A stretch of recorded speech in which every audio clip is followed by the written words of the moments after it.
दोस्तों, क्या आपको पता है कि आखिर नारियल से रस्सी कैसे बनाई जाती है? नारियल की रस्सी की डिमांड इतनी ज्यादा होती है कि रोजाना 20 से 30 ट्रक रस्सी को बनाना पड़ता है और इतनी रस्सी बनाने में लाखों करोड़ों नारियल का इस्तेमाल किया जाता है।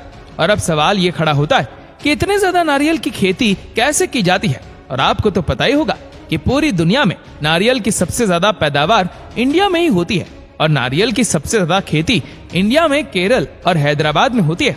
तो आज हम आपको वही के किसी एक फैक्ट्री में ले चलेंगे और दिखाएंगे कि कैसे एडवांस तरीके से नारियल से रस्सी बनाई जाती है।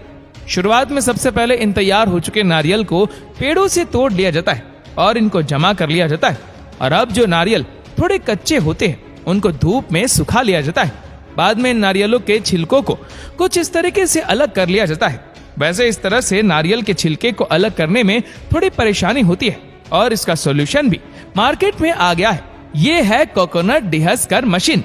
देखिए कैसे जब नारियल को इस मशीन में डाला जाता है तो ये मशीन इस नारियल के आउटर सेल को एकदम आसानी से रिमूव करके अलग कर देती है और बिना छिलके वाला नारियल भी अलग जमा हो जाता है, जिसे मार्केट में बेच दिया जाएगा।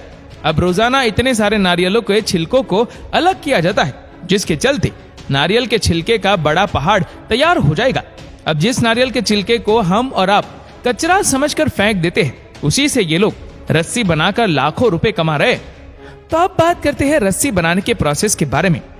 इस फैक्ट्री के बाहर नारियल के छिलकों का पहाड़ तैयार है। अब सबसे पहले तो इन छिलकों को उठाकर फैक्ट्री में लगे इस कन्वेयर पर डाल दिया जाता है, जो आगे जाकर इसको ग्राइंडिंग मशीन में डाल देता है, जो कि इन छिलकों को ग्राइंड करके इसका रेशेदार भूसा तैयार कर देती है। और फिर इन भूसों को कुछ दिन तक धूप में रखकर सुखाया जाता है ताकि इसमें मौजूद सारी नमी खत्म हो सके।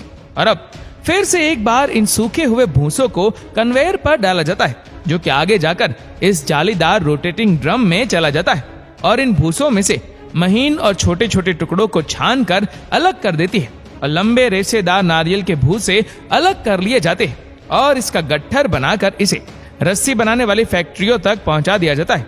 और अब यहाँ पर सबसे पहले इन रेशेदार भूसों को इस मशीन में डाल दिया जाता है, जो कि इस रेशेदार भूसे को धीरे धीरे खींचकर अंदर आपस में गूंद कर बाहर निकालती जाती है।